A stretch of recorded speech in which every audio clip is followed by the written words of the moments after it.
Adivinen de qué vamos a hablar hoy. ¿Cómo lo supieron? Hoy vamos a hablar acerca del amor, porque estamos en esta serie que se llama Esto es Calvary. La razón por la cual estamos compartiendo esta serie es porque queremos que ustedes como la iglesia que somos juntos, sepamos cuáles son aquellos valores que queremos que nos definan como iglesia. Y yo les decía la semana pasada, tal vez todavía no vemos cada uno de estos valores de manera perfecta, de manera completa, pero creemos que son los valores que Dios quiere que tengamos cada uno de nosotros en nuestra vida y que tengamos como iglesia. Es la razón por la cual estamos estudiando, la razón por la cual estamos hablando acerca de ello, es la razón por la cual en los grupos en hogar también estamos comenzando a platicar acerca de cada uno de estos valores, cómo los podemos llevar a la práctica aquí en la iglesia y especialmente en los grupos en hogares, que los grupos en hogares son una pequeña comunidad donde podemos convivir con otras personas, podemos conocernos más profundamente, podemos platicar y podemos ayudarnos, orar unos por otros. Y esa es la razón por la cual estamos estudiando esta serie que se llama Esto es Calvary. Y esa es la razón por la cual hoy vamos a hablar acerca del amor, que creo que es muy importante. Me gustaría hacer una pregunta: ¿cuántos de aquí son introvertidos? Ok, hay más, pero obviamente como son introvertidos no levantaron la mano, ¿no? Si preguntara cuántos son extrovertidos, hasta se pararían y comenzarían a gritar, ¿no? No digo nombres, pero ya saben ustedes quiénes son. Sí, en realidad los introvertidos no hacemos amigos. Somos adoptados por personas extrovertidas que nos hacen parte de su grupo y nos aman y nos quieren, nos tienen paciencia. Yo tengo un grupo de amigos que la verdad ha sido muy paciente conmigo.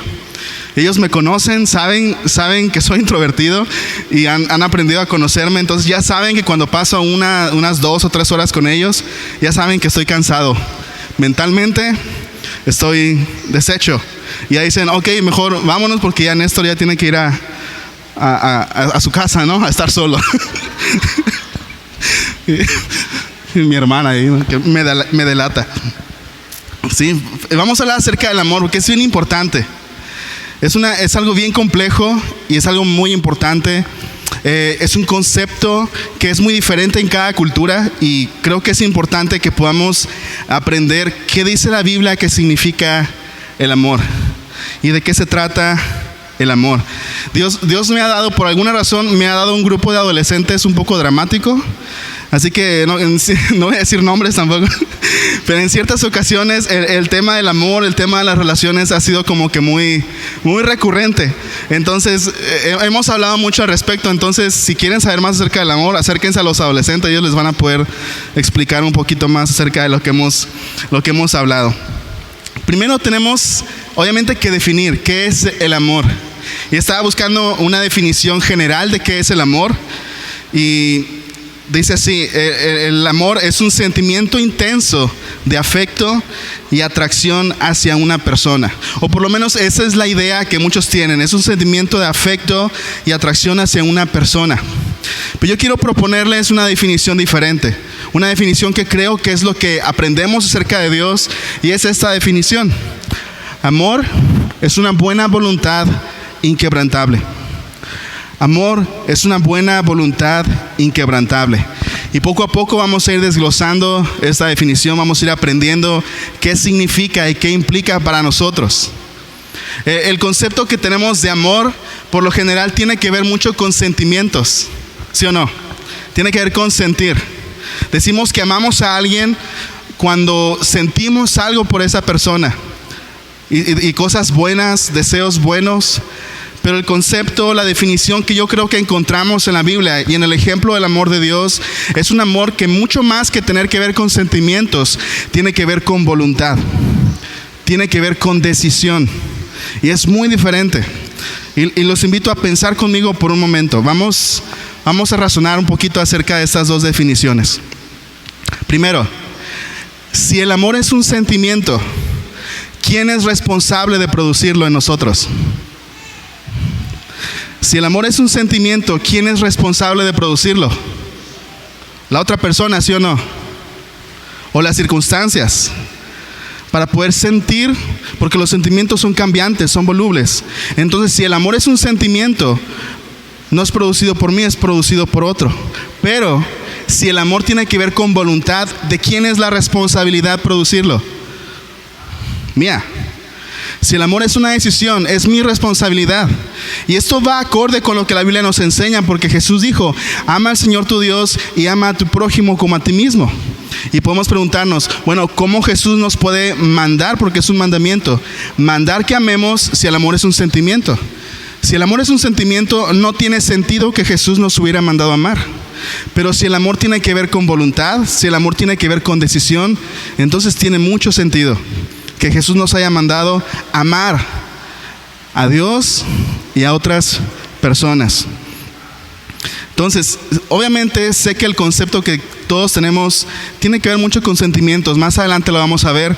Pero creo que es importante, hermanos, que entendamos que esta clase de amor que Dios nos muestra a nosotros primero, y esta clase de amor que Él nos pide que nosotros mostremos hacia otros, tiene que ver más con voluntad que con sentimientos. Y esa clase de amor es la clase de amor que el mundo necesita. Es la clase de amor que va a cambiar a las personas. Es la clase de amor que provee una atmósfera para que las personas cambien, para que las personas se sientan libres de equivocarse y libres de intentar las cosas, y que pueden fallar y saben que van a seguir siendo amadas. Entonces, el amor es una buena voluntad inquebrantable. Repitan conmigo, va a aparecer ahí en sus pantallas. El amor es una buena voluntad inquebrantable. Ok, ¿qué significa esto? Primero, es una buena voluntad. ¿Qué significa eso? Bueno, significa que son actitudes buenas, significa que son acciones buenas, es servicio hacia las personas, pueden ser palabras, pueden ser regalos, puede ser ayuda, puede ser deseos buenos que tú tienes para otra persona. Es una buena voluntad. La segunda parte de esta definición es acerca de la voluntad. Cuando hablamos de voluntad, significa que nosotros decidimos hacerlo. Nosotros decidimos amar. No estamos hablando que la otra persona está produciendo en mí sentimientos de amor. Estamos diciendo, yo decido amar a la otra persona. Yo decido hacerlo. Yo me comprometo con el bienestar de la otra persona. Yo me comprometo con servir a la otra persona o personas. Y finalmente, la tercera parte de esta definición dice inquebrantable. No solamente significa que no cambia, significa que no se apaga fácilmente. Esta clase de amor no se apaga fácilmente.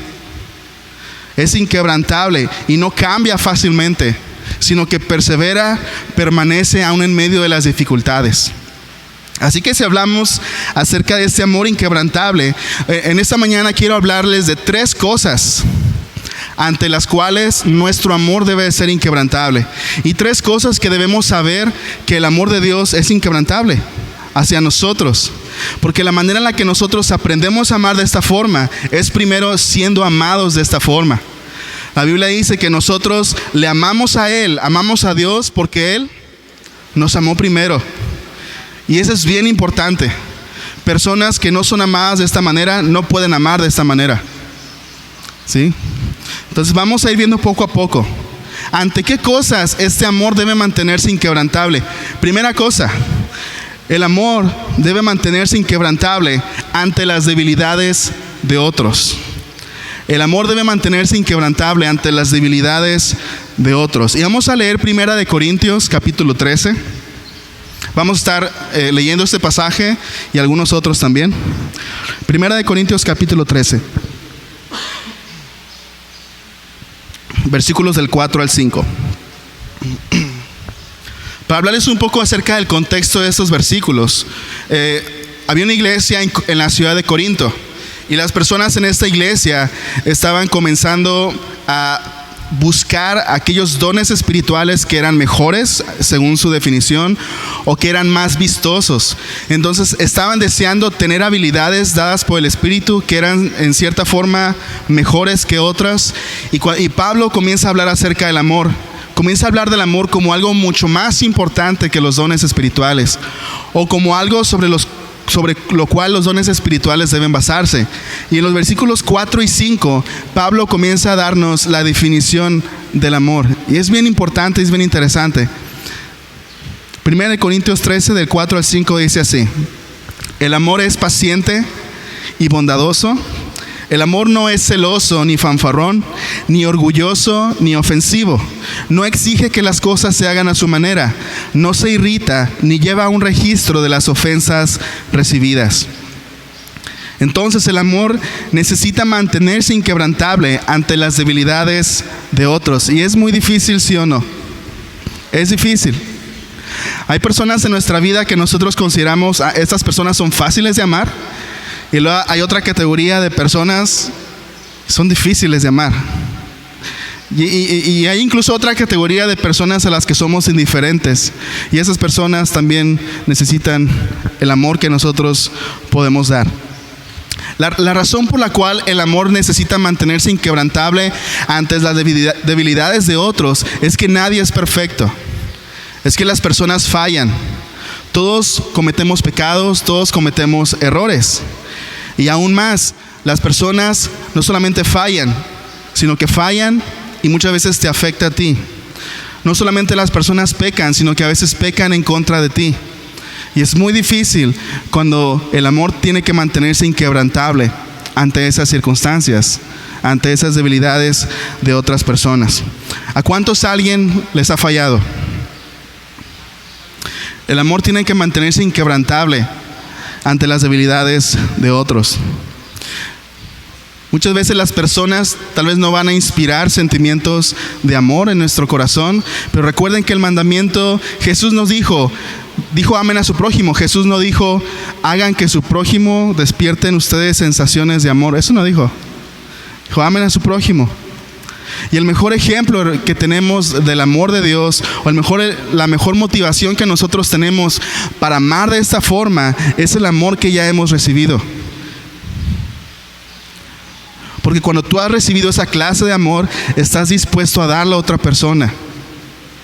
Pero si no has recibido esta clase de amor, entonces tu orgullo te va a impedir dar esta clase de amor a otras personas. Pero cuando tú reconoces, Dios me ha amado de esta manera. Le he fallado a Dios millones de veces y no creo estar exagerando con ese número. Le he fallado al Señor muchas veces y Él me sigue amando. Su amor es inquebrantable. Y si tú has experimentado esta clase de amor, tú estás dispuesto a entregarlo a otras personas. Por lo menos esa es la idea, o en la teoría, pero tiene que suceder en la práctica. Y puedes hacerte a lo mejor un examen. Si te pregunto, ¿cómo respondes tú a las debilidades de otras personas? ¿Cómo respondes cuando alguien te falla?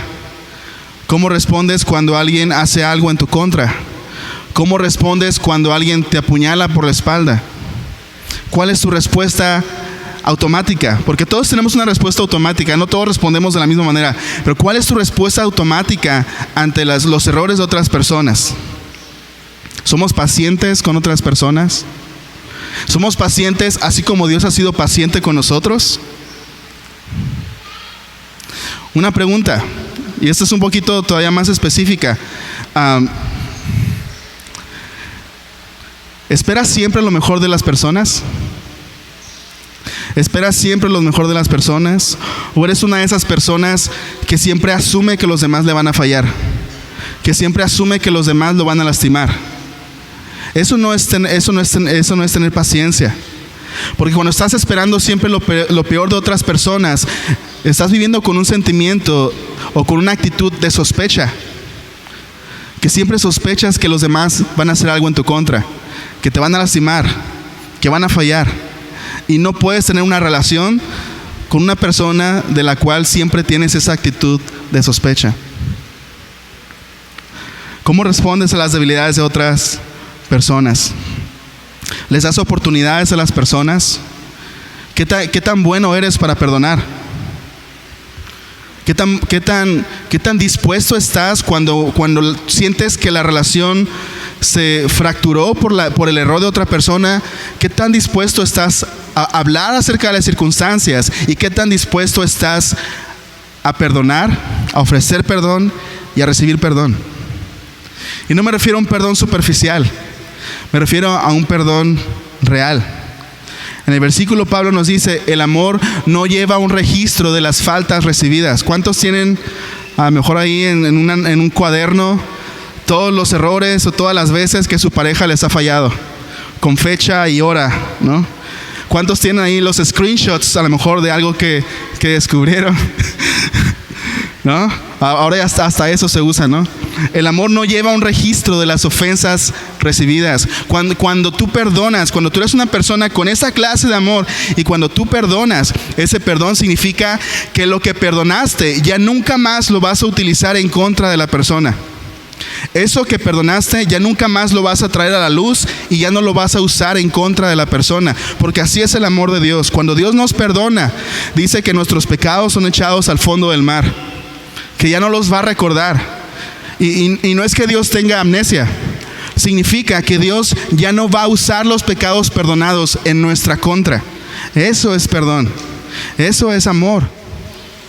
Así que ¿qué tan dispuestos estamos a perdonar? Y yo sé lo que muchos están pensando cuando hablamos de esta clase de amor. A lo mejor rápido nuestra mente, nuestro sistema de protección del orgullo entra y dice: no, pero ¿y dónde quedo yo, no? ¿Y dónde quedan mis derechos? Y me va a traer de su puerquito, decimos incluso, ¿no?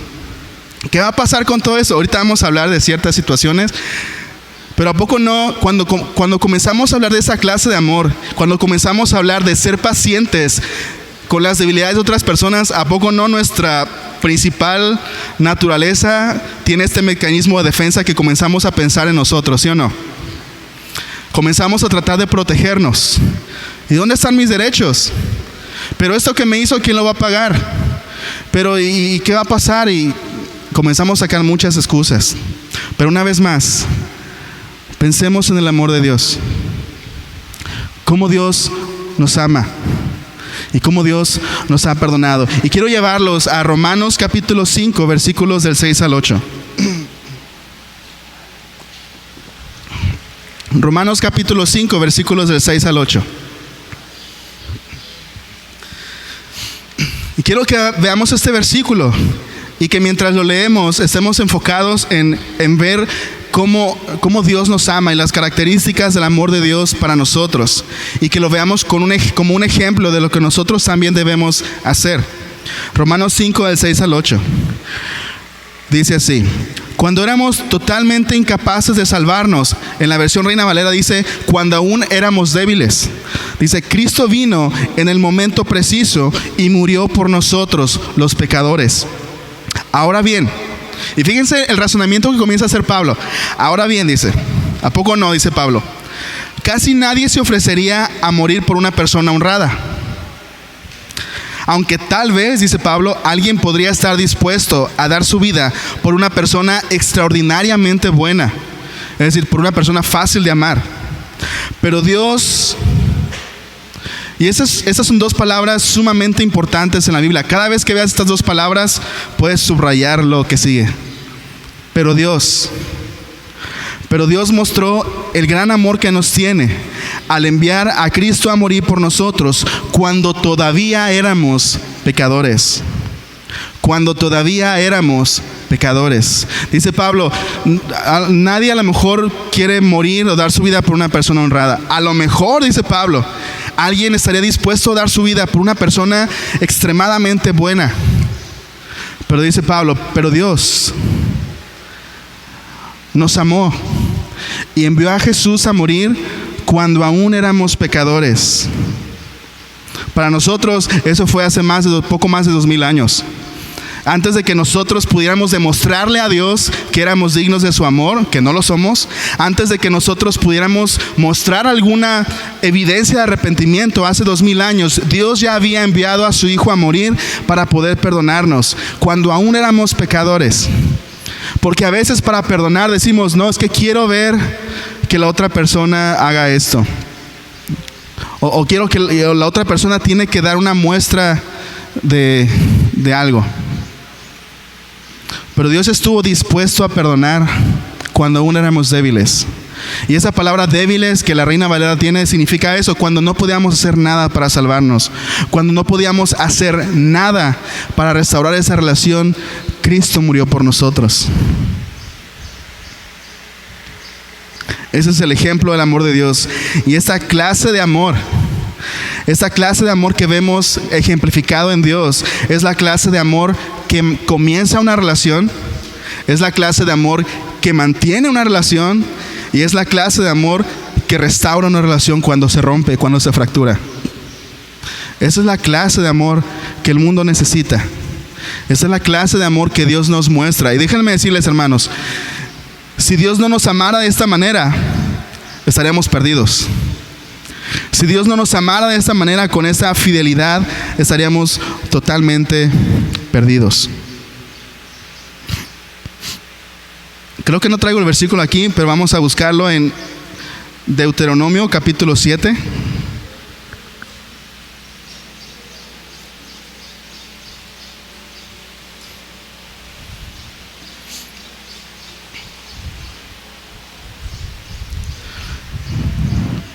Deuteronomio 7, versículo 7. Deuteronomio capítulo 7, versículo 7. Fíjense lo que nos dice ese versículo acerca del amor de Dios. El Señor no te dio su amor ni te eligió porque eras una nación más numerosa que las otras naciones, pues tú eras la más pequeña de todas. Más bien, fue sencillamente porque el Señor te ama y estaba cumpliendo el juramento que les había hecho a tus antepasados. Por eso te rescató con mano poderosa de la esclavitud y de la mano opresiva de Faraón, rey de Egipto. Si el pueblo de Israel preguntaba, Señor, ¿por qué nos amas? ¿Es porque somos una nación grande? ¿Es porque somos buenos? ¿Es porque te obedecemos? Para empezar, el pueblo no tenía ninguna de esas cosas. Y Dios comenzó la nación con un hombre anciano y con su esposa. Y su esposa era fértil. Así que no era ni siquiera porque eran una nación grande. Y la cuestión es esta, que si el pueblo preguntaba, Señor, ¿por qué nos amas? La respuesta de Dios sería, los amo porque decidí amarlos. Simplemente por eso. Los amo porque los amo. Y alguna vez lo he comentado, ¿no? Esposos, ¿cuántos esposos hay aquí? Si su esposa les pregunta, ¿por qué me amas? Y ustedes le dicen, te amo porque eres bonita. En ese momento ustedes están anclando el amor al aspecto, a qué tan bonita es su esposa. El día que ella no se sienta bonita, ¿se va a sentir amada? No. Pero si su esposa un día les pregunta, mi amor, ¿me amas? ¿Por qué me amas? Y si tú le dices, te amo porque decidí amarte. Ahora tu amor no está anclado en algo que ella es o está haciendo, está anclado en algo que tú has decidido, en algo que tú has prometido, en algo que tú estás haciendo. Y obviamente, conociendo a las mujeres, a lo mejor esa respuesta no les va a satisfacer, ¿no? Porque te amo porque te amo. No, ya bien, no, dime, ¿no? Hasta se van a enojar y todo.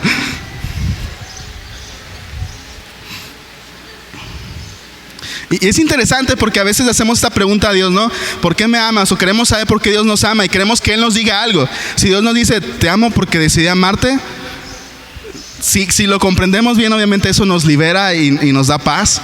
Pero la razón por la cual muchas veces queremos una respuesta específica y la razón por la cual muchas veces queremos que Dios nos diga, te amo porque haces esto, es porque queremos tener el control de la relación. Queremos tener el control de su amor. Queremos seguir haciendo esto para que Él nos ame. Y el amor de Dios no es así. El amor de Dios no está anclado a quiénes somos o lo que hacemos. El amor de Dios está anclado a quién es Él. Él decidió amarnos. Por lo tanto, no hay nada que tú puedas hacer para que Él te deje de amar, porque Él lo decidió. Él te ama. Y eso te libera. Y eso destruye totalmente la religión. Porque ya el amor de Dios no está anclado a algo que haces, ni a algo que eres, sino a quién es Dios. Segunda cosa, el amor necesita mantenerse inquebrantable ante la injusticia. El amor debe ser inquebrantable ante la injusticia. Y lo encontramos ahí en 1 Corintios 13, versículo 6. 1 Corintios 13, versículo 6. Dice, el amor no se alegra de la injusticia, sino que se alegra cuando la verdad triunfa. El amor no se alegra de la injusticia. Y a lo mejor ahorita cuando estábamos hablando de amar a pesar de las debilidades de otros, yo sé que muchos estaban pensando, pero ¿qué pasa cuando tal vez estás con una persona que está abusando físicamente o tal vez estás en una situación donde lo que está pasando no es bueno, no es saludable. ¿Qué pasa en esas circunstancias? Bueno, Pablo nos dice, el amor no se goza de la injusticia, sino que se alegra de la verdad. Sabemos que entonces, porque habíamos dicho, ¿no?, que amar es tener una buena voluntad hacia la otra persona. Y hay una cita que me gustó mucho, va a aparecer ahí, una cita de Tim Keller, que dice así: el amor define lo que significa actuar conforme a la ley, y la ley define lo que significa actuar con amor. Una ocasión una persona se acercó a Jesús y le preguntó: ¿cómo podrías resumir la ley y los profetas? ¿Cómo podrías resumir el Antiguo Testamento o los mandamientos? Y Jesús dijo: amarás al Señor tu Dios con todo tu corazón, con toda tu alma, con toda tu mente y con todas tus fuerzas, y amarás a tu prójimo como a ti mismo. Jesús estaba diciendo: ¿quieres saber cómo cumplir la ley? Ama a Dios y ama a tu prójimo. ¿Quieres saber cómo amar a Dios y cómo amar a tu prójimo? Cumple con los mandamientos, obedece los mandamientos de Dios. Amar a alguien no significa que tú le das a esa persona todo lo que quiere, ¿verdad? Amar a alguien no significa que tú actúas con esa persona como la persona quiere, ¿sí o no? Amar significa hacer lo bueno con esa persona. Y surge otra pregunta: ¿qué es hacer lo bueno? ¿Qué es bueno para la otra persona? Ahí tenemos que recurrir a la palabra de Dios. ¿Qué es bueno? Si quiero hacer lo bueno por la otra persona, entonces tengo que saber qué es bueno. Y la palabra de Dios nos dice qué cosas Dios espera que hagamos con otras personas. Nos dice cómo debemos actuar con amor. Así que el amor no solamente busca lo bueno en base a su propio concepto, el amor busca lo bueno en base a la palabra de Dios. ¿Qué es lo bueno? ¿Cómo puedo amar a las otras personas? ¿Qué es lo que dijo Jesús? Sírveles, perdona. Si alguien te hace algo malo, ora por ellos, bendícelos. Y nos dejó muchos ejemplos. Soporta a tus hermanos, sírvanse unos a otros con amor, no murmuren, no critiquen, no se maten unos a otros. Sencillo, ¿no? Aplicable. Jesús dijo: no deseen a la mujer. Dios dijo: no desees a la mujer de tu prójimo. Son cosas aplicables. El amor en la práctica, ¿sí? Amar muchas veces implica corrección. Y quiero leer Proverbios capítulo 3, versículo 12. Proverbios 3, 12. Dice ahí: pues el Señor a los que ama, pues el Señor corrige a los que ama, tal como un padre corrige al hijo, que es su deleite.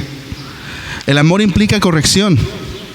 El amor no significa dejarle a la persona hacer lo que la persona quiere. O en este caso, no significa que si tú amas a tu hijo, vas a hacer que tu hijo haga todo lo que él quiere, ¿verdad que no?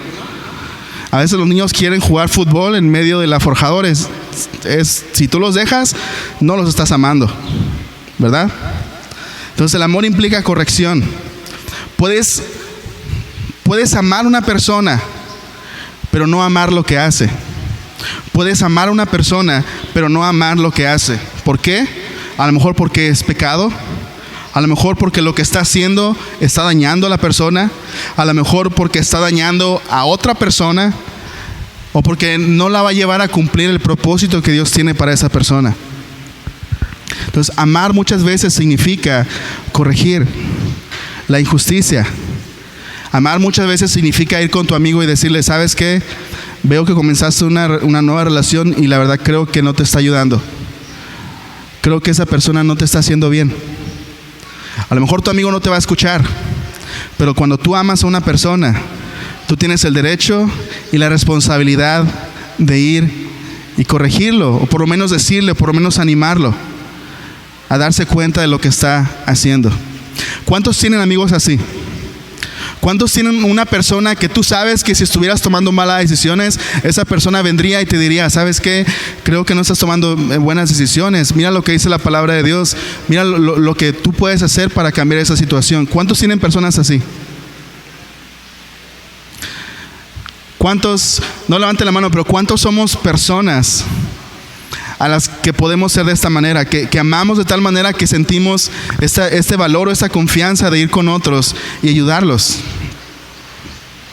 Y es bien importante. Yo a lo largo de mi vida he tenido amigos que han hecho esto conmigo. Recuerdo hace algunos años estaba en una mala relación y gracias a Dios tenía muchos amigos. Muchos amigos se acercaron conmigo y me dijeron: Néstor, has cambiado. Y cada vez que me decían eso me molestaba.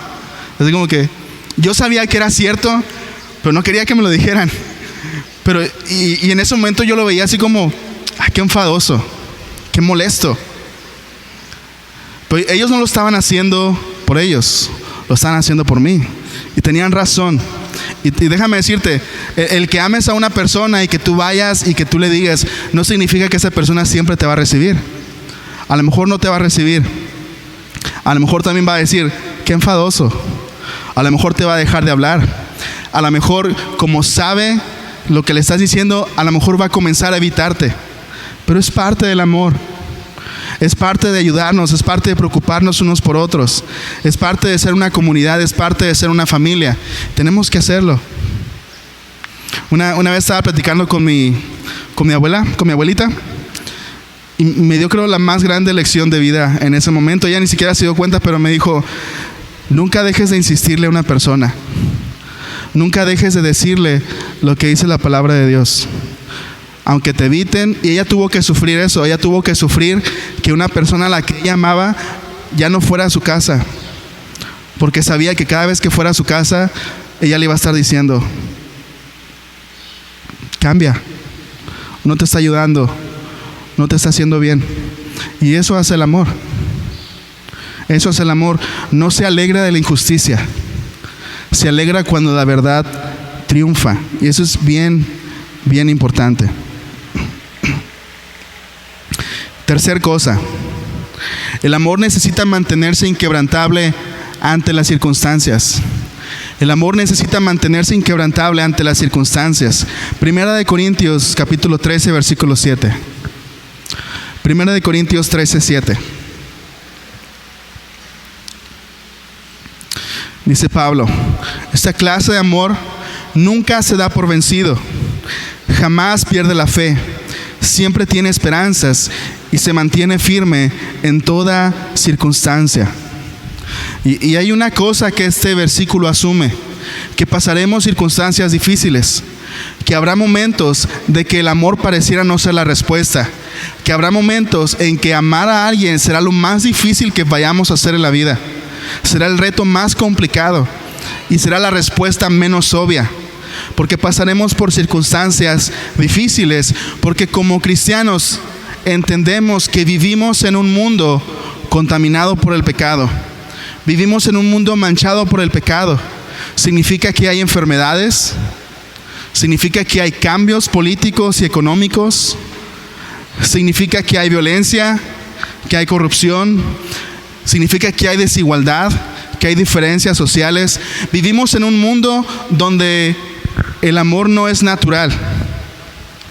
Es como si trajéramos a un oso polar y lo pusiéramos aquí en La Paz. ¿Sí? Así de extraño. Vivimos en un mundo que no es tal vez el ambiente natural del amor, pero lo necesita.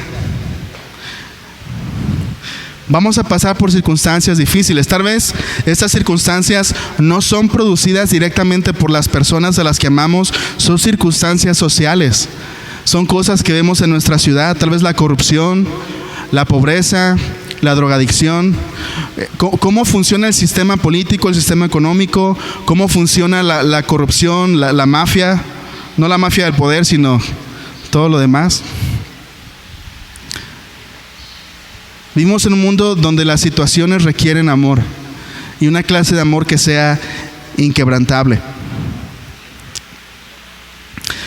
Es difícil amar porque nos relacionamos con personas afectadas por el pecado.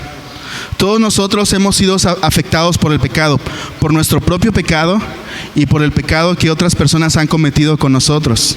Somos personas, y muchas veces somos personas que tenemos heridas emocionales. Somos personas que nos sentimos incompletos, que tal vez estamos en una adicción porque hay algo que aún no ha sido sanado en nuestro corazón. Y a lo mejor tú conoces a personas así. A lo mejor conoces a personas que constantemente están fallando. Y a lo mejor tú piensas que es nada más porque son pecadores. A lo mejor hay algo más profundo. A lo mejor pasó algo cuando eran niños. A lo mejor no hubo una buena relación con sus papás. A lo mejor hay una deficiencia, hay una herida tan profunda que a lo mejor nadie se ha preocupado por ver cuál es. Y es necesario el amor. Porque a veces decimos, no, caras vemos, corazones no sabemos. Es un dicho, ¿no? Pero también podemos decir, pecados vemos, corazones no sabemos. Podemos ver el pecado externo de las personas, pero muchas veces no sabemos si hay heridas internas. No sabemos si hay algo que necesita ser reemplazado, ser arreglado para que lo de afuera pueda cambiar. Y ahí es cuando necesitamos amor. Todos nosotros necesitamos amor. Esta clase de amor, no un amor sentimental, sino un amor inquebrantable. Y recuerden, la razón por la cual estamos estudiando esto es porque como iglesia queremos ser un ambiente donde este amor crezca, donde este amor sea evidente, donde las personas heridas vengan y puedan sentirse con la libertad de fallar. Y no estoy diciendo que fallen todo el tiempo, me refiero a que las personas con esas heridas profundas y con vidas deshechas y con vidas desordenadas puedan venir y saben que van a ser amadas. Y saben que como personas que amamos, vamos en alguna manera soportar con amor las debilidades de otros. Y que vamos a ayudarlas. Y que comprendemos que el amor es necesario. Eso queremos ser como iglesia. Personas con esta clase de amor. Que comprendemos este aspecto de la vida. Que el amor sufre. Y hay tres cosas que menciona este versículo. Dice, el amor nunca se da por vencido. En la versión Reina Valera dice, el amor todo lo sufre. Y sufrimiento es una de las cosas que hemos aprendido a evitar. Pero si amamos de esta manera, déjame decirte, si eres una persona comprometida con amar de esta manera, déjame decirte, vas a sufrir. Vamos a sufrir. Porque el amor soporta las debilidades, soporta el dolor por amor a las personas. Y Jesús nos dio ejemplo de eso. Y dice la palabra de Dios, por el gozo puesto delante de él, es decir, había una recompensa, había algo que Jesús estaba viendo ya al frente. Dice, por el gozo puesto delante de él, soportó la cruz. ¿Sabes cuál era ese gozo puesto delante de él? Vernos aquí hoy. Ver vidas libres del pecado, libres de la muerte. Y sabes, cuando nosotros amamos de esta manera, ¿sabes cuál debe ser la recompensa? ¿Sabes qué es lo que debemos estar viendo al frente? Lo mismo, vidas transformadas, vidas sanadas, vidas libres del pecado, vidas libres para Jesús. También dice este versículo, el amor jamás pierde la fe. Eso significa que el amor tiene esperanza. Tenemos algo que esperamos. Y cuando nosotros amamos de esta manera, ¿cuál es nuestra esperanza? Es nuestra esperanza que aunque vivimos en un mundo manchado por el pecado, también vivimos en un mundo que está siendo redimido. Jesús vino hace poco más de 2000 años y comenzó un trabajo de redención del mundo, redención de las personas. Sabemos que Dios está activo en el mundo y que mientras nosotros amamos de esta manera, el Espíritu Santo está transformando las personas. Esa es nuestra esperanza. Que no depende solamente de nosotros, que Dios está activo en el mundo. Así que si ocupas esperanza para amar de esta manera, aquí está tu esperanza. A lo mejor en tu vida tienes una persona a la que Dios te dijo, continúa amando a esa persona, o continúa amando a estas personas. Y a lo mejor ha pasado mucho tiempo y no ves frutos. A lo mejor estás en un ministerio que no ha dado frutos, pero tú sigues ahí sirviendo, sigues amando. Déjame decirte algo, no es en vano. Y puedes tener una esperanza, que no estás solo, que Dios está ahí, que Dios está activo y que Dios está comprometido con la redención del mundo, de las personas. Ahí tienes tu esperanza para amar de esta manera. Y lo tercero que dice este versículo es, el amor permanece. El amor nunca se acaba, el amor persevera o el amor no cambia, el amor se mantiene ahí. A pesar de las circunstancias, continúa ahí. ¿Por qué? Porque tiene esperanza y porque tiene algo que está viendo ya al frente, una recompensa, un gozo puesto delante. El amor permanece. Y esa clase de amor es el amor que Dios ha tenido por nosotros. El amor que Dios nos ha demostrado, y el amor de Dios no cambia. El amor de Dios ahí está. ¿Cuántas veces le fallaste a Dios esta semana? Su amor continúa inmovible, no ha cambiado, es el mismo. Ese es el amor de Dios. Y esa es la misma clase de amor que Él espera que tú tengas por otras personas. Un amor que no se acaba. Quisiera terminar con esta frase. No dejes que las circunstancias cambien la manera en la que amas. Deja que la manera en la que amas cambie las circunstancias. Esa clase de amor de la que estamos hablando es la atmósfera en la cual el cambio sucede. Nosotros cambiamos en la atmósfera del amor de Dios cuando fuimos perdonados. Y Dios nos amó, y ese amor nos dio lo que necesitábamos para cambiar. Juan 15:13 dice: no hay un amor más grande que dar la vida por los amigos. No hay un amor más grande que dar la vida por los amigos. Y Jesús experimentó esto literalmente. Jesús fue a la cruz. Jesús fue clavado en una cruz para perdonar nuestros pecados, para que pudiéramos tener una relación con Dios. Ese fue el amor que Jesús nos mostró en la cruz. Él dio su vida por cada uno de nosotros. Y a lo mejor estás aquí y no conoces a Jesús. A lo mejor estás aquí y nunca has creído en ese sacrificio que Dios hizo, que Jesús hizo en la cruz. Y si tú estás aquí hoy, quieres decir: Dios, no te conozco mucho, pero quiero conocer este amor. Quiero recibir este amor. Y quiero que este amor me transforme.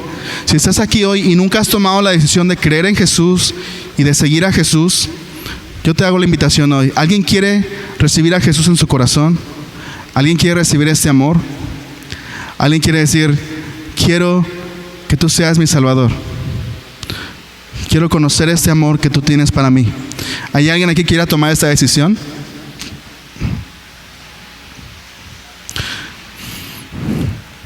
No hay un amor más grande que el dar la vida por los amigos. ¿Sabes, hermano, tú que ya has creído, tú que ya has recibido este amor de Dios, sabes qué va a requerir de ti amar a otros?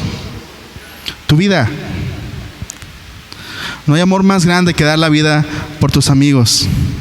Así que el amor de Dios y este amor inquebrantable requiere que nosotros demos la vida. Tal vez no como Jesús en una cruz, en un momento, en un instante, en unas horas. Tal vez es un amor que va a requerir que tú entregues tu vida un pedacito cada día, una hora cada día, un tiempo cada día, poco a poco. Pero el amor requiere sacrificio. Así que vamos a orar.